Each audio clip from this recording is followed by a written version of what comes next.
seorang murid ingin menyembah Allah dengan benar-benar menyembah sampai kepada Allah Ta'ala, supaya hatinya bening kepada Allah saja, tidak ada dunianya, yang paling cepat sampai ke situ hatinya bersih dengan buslah. Syai'un mislu buslah. Tidak ada perkara yang paling cepat mengantarkan seorang murid untuk membersihkan hatinya dari dosa dan noda dan cepat dekat dengan Allah kecuali mislu buslah, ba'alwat. Nah, apa tafsirnya buslah itu?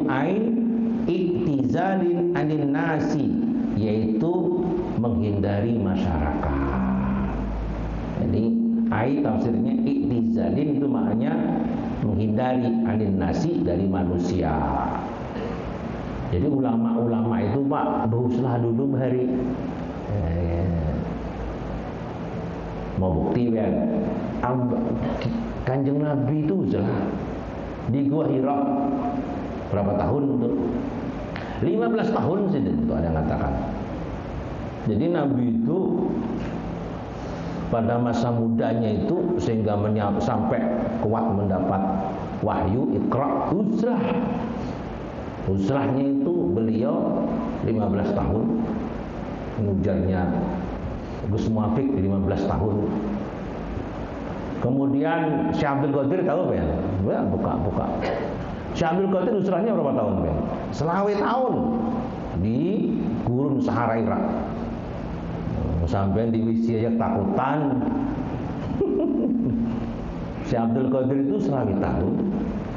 Terus sangat lagi Imam Junaidi Al-Baghdadi menjadi imamnya tasawuf berapa tahun? Coba buka sejarahnya, manaqibnya dia. 40 tahun. Kemudian Sunan Kalijaga itu uslahnya nunggu tongkat ke berapa tahun? Ada yang katakan 3 tahun setengah, ada yang katakan sewindu 8 tahun 3 bulan. Jadi ulama-ulama bahari itu untuk mencapai kebeningan kebersihan hati itu harus uslah, karena tidak ada suatu perkara yang paling cepat menghantarkan seorang murid untuk membersihkan hati dari noda dan salah dan mendekatkan diri kepada Allah Ta'ala. Syai'un misal huzlah, yaitu dengan huzlah iktizalin anin nasi, yaitu harus tinggalkan masyarakat. Makanya kalau punya anak itu dipondokkan, dipisah dari orang tuanya. Memondokkan anak itu namanya usaha kecil sudah itu. Dia berpisah dengan bapak, ibu, kakak, kampungnya, itu usaha. Dimasukkan di pondok pesantren yang notabene di sana membentuk karakter. Karakter terbentuk dari 2 aspek, lingkungan dan teman. Kalau lingkungannya santri, temannya santri, insya Allah anak sampai santri, itu uslah. Ya, kalau punya anak pondokkan itu uslah, supaya anak pian besok menjadi orang besar di sisi Allah dan Rasulnya. Pondokkan, tidak usah. Sayang, kita semua sayang. Saya punya anak perempuan itu ya 2. Yang pertama itu sudah menikah kemarin, kakak umur lulus MI, adiknya lulus masih kelas 4 MI, saya kirim ke Jawa. Perempuan loh, kalau laki-laki gak mikir, perempuan cewek. Akhirnya mondok di Lirboyo. Kakaknya 7 tahun, ini gadingnya belum 10 tahun. Sampai-sampai dia ngomong sama saya, "Mbah, kita jarang kumpul ya, kan liburnya cuma setahun." Itu kan cuma 2. Saya mau nangis mendengarkan itu. "Bah, kita jarang kumpul ya, sebentar sudah kembali di pondok." Ya peluk, saya bilang gini, "Nah, kita besok di surga aja kumpulnya, kekal abadi. Di sana banyak yang kamu inginkan dapat, di dunia sementara." Oh iya Pak ya, Masya Allah itu. Jadi jangan anak itu dipingkuti saja, tidak dididik uslah tadi. Wah, itu nanti sampai mati berkejutan, nggak bisa apa-apa, sampai ngasih. Jadi sayang sama anak bukan berarti memberikan sesuatu apa keinginannya, kadang-kadang harus keras juga. Kayak layang-layang. Layang-layang ini bisanya naik ada dua, ditarik, dilulur. Kadang dilulur, kadang ditarik. Artinya anak itu seperti itu, supaya anak kita naik di atas angkasa raya. Kadang kita apa yang dia minta kita beri, lulur. Tapi kadang kita keras, kalau kita tarik. Semua sayang sama anak. Siapa yang nggak sayang sama anak? Seandainya untuk anak bisa bahagia sekalipun mengorbankan orang tua, kita berani memberikan. Nah, tapi sayang itu tidak harus memberi saja, tapi kadang harus keras juga. Seperti layang-layang tadi.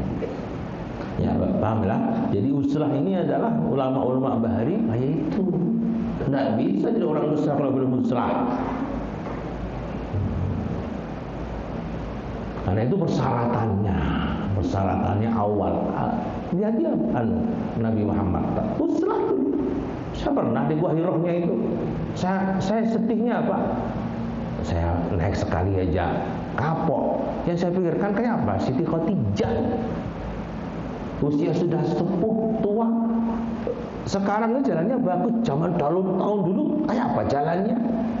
Bayangkan sampean itu. Hebatnya Siti Khadijah. Nggak ada tandingannya Siti. Ulun sekali aja naik kapok sudah. Wah ya ampun, bener ya. Siti Khadijah 15 tahun ngirim makanan, bayangkan. Tinggi banget. Warik banyak pulang. Wariknya banyak. Warik mau masuk gua ya. Ya Allah. Jadi itu uslah.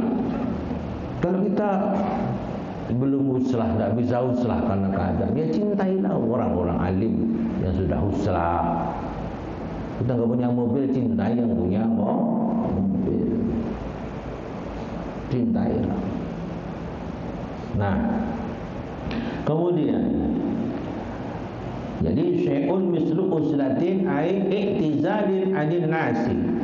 Artinya apa? Tidak ada sesuatu perkara yang paling cepat mengantarkan murid mendekat sama Allah dan membersihkan dosanya kecuali huslah.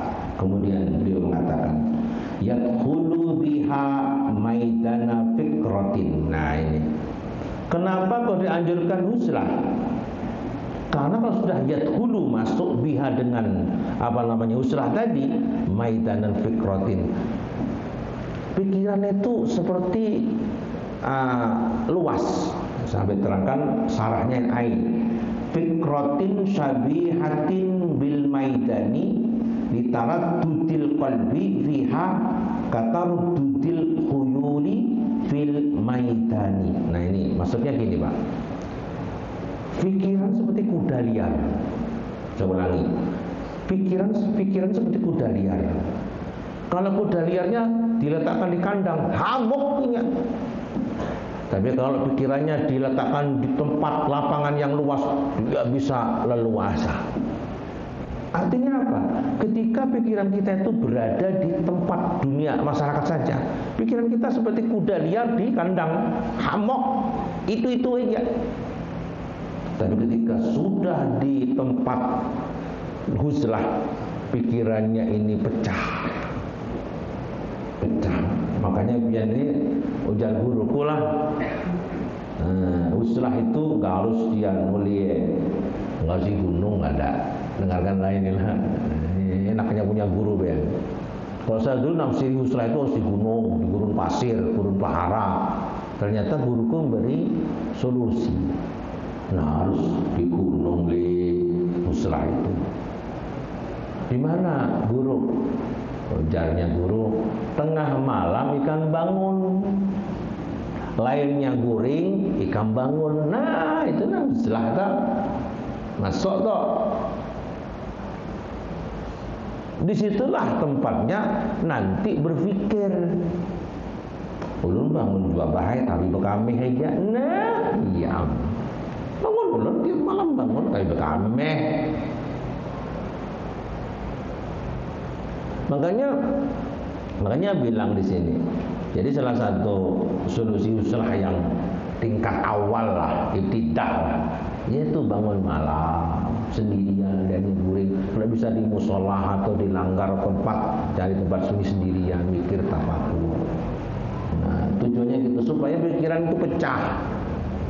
Ini bujur pang, ulun tahajud baik malam 5 tadi utang bang lah, jadi belum punya duit, tahajud tapi minta duit. Ada maunya, tidak berpikir. Jadi ujarnya musannif, orang yang masuk huslah nanti pikirannya akan bebas, akan jernih. Kenapa? Karena pikiran itu seperti kuda liar. Kalau diletakkan kandang, dikekang hamboknya, tapi limbah pikiran diletakkan di lapangan yang luas, inya bisa bergerak macam-macam. Artinya berpikir.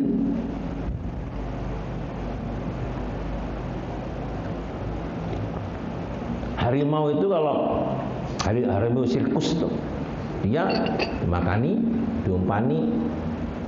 Nanti ketika dia dilepas di luar tidak bisa makan karena kebiasaannya dimakan tadi. Dan ketika harimau itu memang liar, nah dia bisa memburu buruannya. Artinya apa di sini? Pikiran yang di masyarakat saja, pikirannya sekedar sekelumit di masyarakat itu aja. Lainnya bangun rumah, Anda bangun rumah. Lainnya nukar sepeda motor, Anda nukar sepeda motor. Lainnya nukar mobil, Anda nukar. Itu dipikir. Terbelenggu pikirannya, tidak bebas. Dan supaya bebas tadi, ya tadi itu harus susrah pikirannya baru seperti kuda yang di tanah lapang yang luas. Kemudian beliau berkata, al-muridu idza kana mukhalitatul nasi istighala nadruhu bil mahsusati fala yatafakkaru qalbuhu. Nah, dengarkan itu. Fal muridu bermula murid idza kana ketika ada mukhaliton nasi, dia senang berkumpul di masyarakat saja. Istighala nadratuhu, dia asik memandang bil mahsusati dengan panca indera matanya, fala yatafakkaru qalbu, maka hatinya tidak berfungsi. Artinya apa? Kalau ada seorang murid, seorang itu senangnya di masyarakat, belum makomnya wasilallah ke masyarakat, yang dilihat itu yang sekitar panca inderanya. Ya tadi yang saya sampaikan, tetangganya nukar mobil, panas Anda nukar juga. Tetangganya bangun rumah, panas juga Anda bangun rumah. Tetangganya nukar HP, panas nukar HP juga. Kehidupannya sekitar itu, nadroh, pandang mata aja, tidak berpikiran luas, jangkauannya tidak luas. Nah itu. Maka ketika orang itu menuntut ilmu tapi tidak mau huslah, pikirnya sekedar di masyarakat itu aja. Maka dianjurkan huslah supaya tidak terpengaruh oleh pikiran masyarakat sekitarnya dan berkembanglah pemikirannya, timbullah mutiara-mutiara ilmu. Itu maksudnya sih. Nah, kemudian, illa fiha wala yazalu naziran illa li ilmi syahadah, sehingga pikirannya cuma pandangannya yang bisa dipandang oleh panca indera dan alam syahadah yang nampak saja. Orang yang hidupnya di masyarakat saja, pikirannya yang sekedar dipandang mata. Dia tidak bisa berpikir di luar pandangan mata. Yang dipandang mata yang dipikir. Orang-orang punya ilmu kalau belum huslah, pandangannya sekitar itu aja sudah.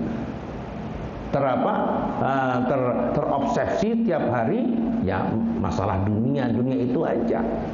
Hari-harinya itu aja. Makanya dikatakan ketika orang itu tidak huslah, asik ke masyarakat, maka pikirannya yang dipandang matanya saja, sehingga dia asik berkecimpung di masyarakat urusan ya di pandangan mata, tidak pernah berpikir secara alamul ghaibi, tidak pernah. Ini ujar musannif. Nah, kemudian itu argumen beliau kenapa orang itu berusaha supaya pikirannya terbuka. Karena orang kan tidak berusaha, tidak berkhalwat nih, ini pemikirannya sekedar yang dipandang matanya. Ada di masyarakat itu apa? Itu jadi pikir, tidak pernah berfungsi pikiran yang alamul ghaib. Nah, kemudian beliau mengatakan lagi, faiza tasalahum in akasal halu wajala qalbuhu fi alamil ghaibi. Nah, ketika sebaliknya mau meninggalkan masyarakat, wa iza tazalahum, ketika mau meninggalkan masyarakat, in akasa itu kebalikannya, al halu wajala qalbuhu, maka keadaan orang yang mau meninggalkan masyarakat tadi, hatinya akan berjalan, kolbunya akan berjalan. Wajala itu maknanya berjalan.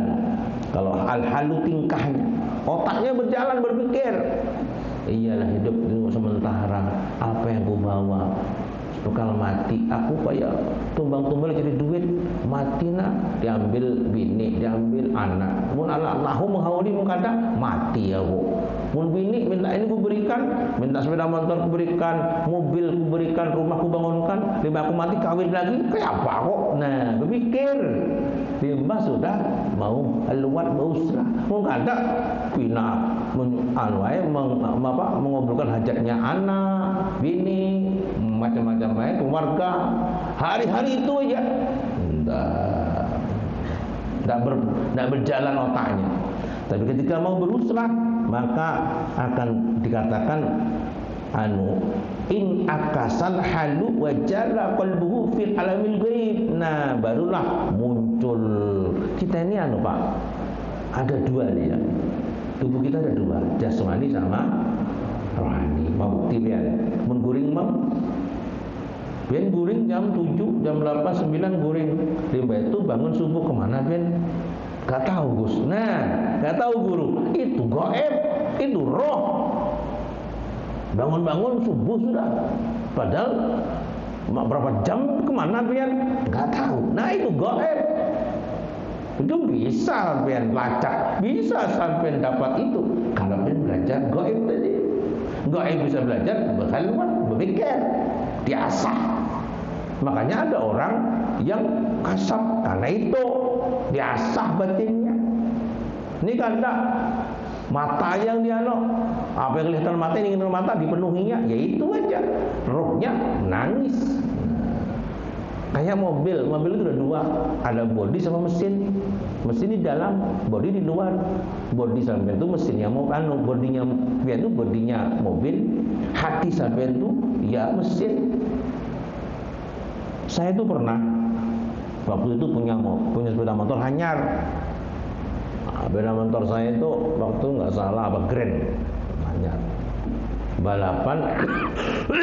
Balapan saya pakai sepeda motor, ada baru nukar sepeda motor Suzuki itu anyar Suzuki Tornado anyar harap Tornado bede. Tornado itu angin tornado harap kok. Habis itu dari kisahnya, dari hari balapan sama sepeda motor yang 78 tuh, sepeda motor 78 tutil tuh nah. Tapi gantang pol salibnya juga, pol sampai di Minggu Raya datangi yang punya sepeda motor Tornado hebat sepeda sampean mun otak lah masuk 78 musuh tahun baru ini. Apa yang tertipu, mesinnya Grand ini lihatin. Nah, jadi 78 tuh bodinya aja, tapi mesinnya Grand. Sepeda motor Grand, tapi sama tahunnya bisa ngejar. Ya kayak itu kawan. Manusia itu dohirnya biasa aja, tapi batinnya nah metik, luarnya manual aja, tapi metik dalamnya harata.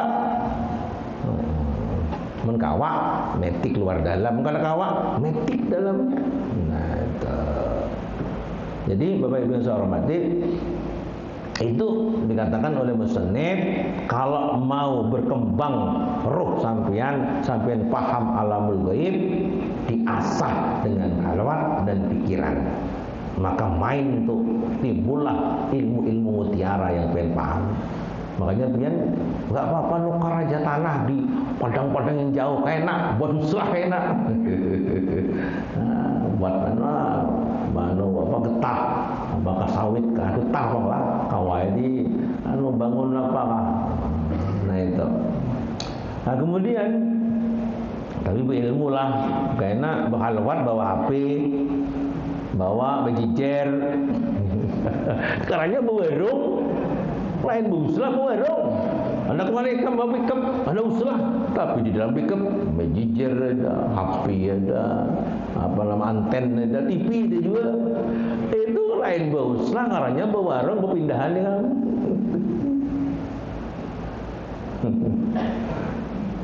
Itulah.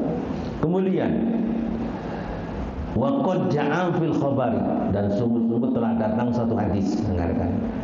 Tafakkuru sa'atin khairun min ibadati sab'ina sanatan. Masya Allah. Apa artinya? Berpikir 1 jam itu lebih bagus ketimbang ibadah 70 tahun.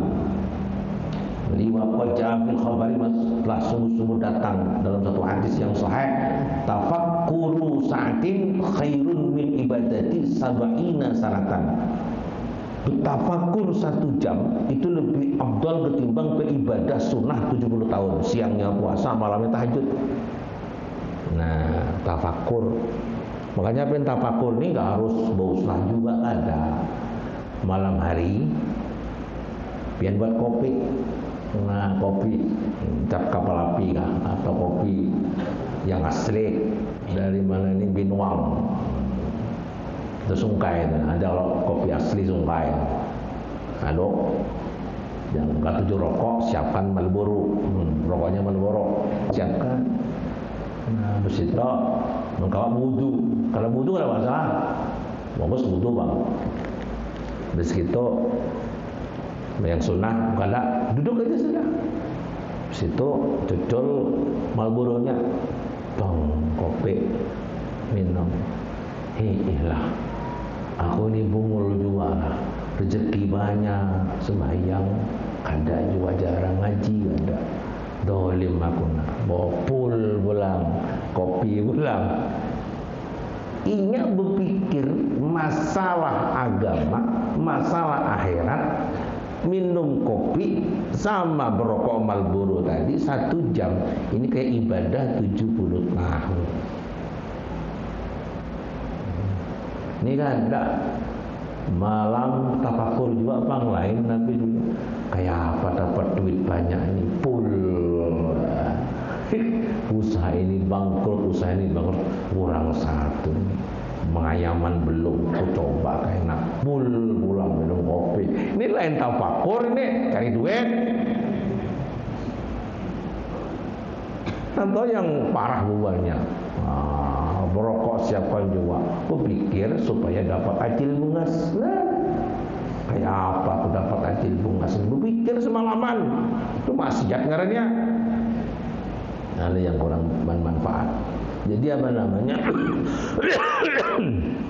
Hadis sahih, maka dikatakan waqad ja'a, sungguh telah datang. Berarti sahih dalam hadis, berpikir dalam 1 jam lebih afdal ketimbang 70 tahun. Ibu-ibu, bapak-bapak, siapa aja sudah.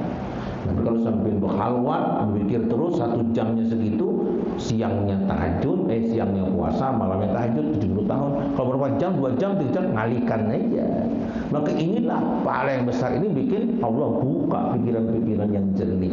Sampai Rasulullah buka semua tabir-tabir alam gaib sampai dia berhak mendapat wahyu yang pertama itu. Kalau tidak itu kan nggak kemuat. Jadi kalau orang itu hendak menerima sesuatu harus disiapkan dulu. Contoh, orang itu punya duit banyak pun harus persiapan dulu pak. Kalau nggak ada persiapan, punya duit banyak diambur-amburkan, nggak bisa gunakan. Orang mau jadi tentara juga harus persiapan dulu, nggak langsung. Jadi Allah itu mempersiapkan segala sesuatu sebelum menerima tugas. Sudah itu otomatis sudah. Nah, sebelum mendapat sesuatu yang hebat, yang mewah, yang yang dahsyat, disiapkan yang 5. Kuat enggak? Sekarang sampean saya beri pistol, maunya pistol. Nah, sampean nggak ada ilmunya, nggak ada aturannya. Wah, pokoknya orang tembak duar. Nggak tahu cara-caranya, nggak tahu bagaimana menggunakannya, asal tembak aja. Begitunya Allah. Begitunya Allah. Allah pun menyiapkan Rasul, para ulama, uslah dulu untuk menerima sir ilmunya Allah. Ulama-ulama, saya mendengar Abah Guru 8 tahun, saya mendengar, tapi kurang tahu sebenarnya. Tapi saya pernah mendengar Abah Guru kita sekolah itu 8 tahun.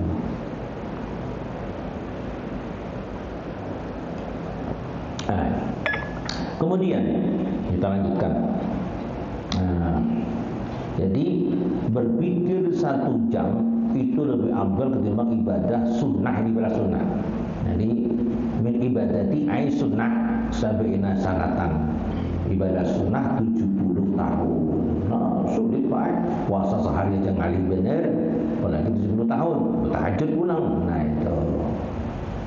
Wakila di Ummi Dardai. Ditanyakan kepada Ummi Darda, istrinya Abu Darda. Makana afdalul a'mala Abi Dardai.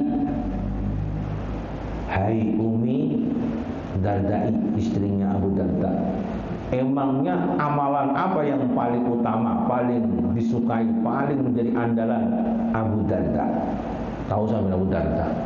Abu Darda ini adalah sahabat Nabi yang istimewa. Ketika kebakaran, semua rumahnya sahabat, cuma 1 yang ada kebakaran, rumah Abu Darda.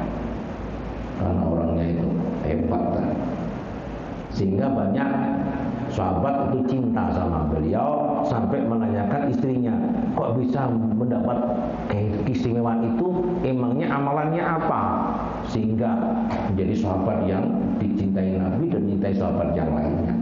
Maka Ummu Abu Darda tadi menjawab, apa amalannya? Dengarkan ini, bisa mendapat keistimewaan itu Abu Darda. Beliau mengatakan, wa ila. Nah, ujar sidin, wakila li Ummi Dardai makana afdal a'mala Abi Darda. Qalat, maka menjawab si Ummi tadi, si istrinya tadi, at-tafakkuru. Nah, jawabnya Abu Darda itu senang bertafakur, menyendiri. Dia itu orang-orang alim tuh menyendiri itu Bang. Dulunya sudah menguasai, baru terjadi masyarakat untuk dirinya gitu. Nah, kemudian bagaimana Bapak Ibu Salamati? Ternyata amalannya Abu Darda itu sampai mendapat makom yang tinggi tadi, ketika semua rumah sahabat terbekas sudah terbakar, ini karena senang tafakur, senang menyendiri. Jadi kalau mau bisnis akhirat tuh senang sendirian Pak. Kalau bisnis dunia harus banyak teman. Nah, itu. Nah, kemudian wadzalika li annahu yasilu bi ila ma'rifati haqaiqi al-asya'i. Kenapa? Kata Ummi tadi atau kata musannif, karena yang demikian, orang yang senang tafakur tadi akan sampai kepada ma'rifat dan akan mengetahui hakikatnya semua ciptaan Allah. Nah, Pak, ini sampai sebenarnya manusia itu hebat, Pak. Kolbun atau ilmu sir sampean itu semua punya, cuma nggak diasah, nggak ditimbulkan. Kebanyakan manusia itu menimbulkan yang panca indera, yang tohir. Kalau luka sedikit panuan, bingung cari obat. Tapi ketika luka hatinya iri dengki, tenang-tenang saja. Ini yang manusia tidak mau mengasah yang dalam. Kebanyakan manusia itu hampir 90% mengasahnya di luar saja. Yang mengasahnya di dalam tidak, jarang. Siapa orang yang mengasah di dalam tadi? Orang-orang yang punya wawasan luas. Nah, untuk mengasah manusia di dalam batinnya tadi, usrah tadi dengan tafakur tadi. Ketika senang sampean berusrah bertafakur, muncullah nanti pemahaman-pemahaman yang tidak ada di masyarakat.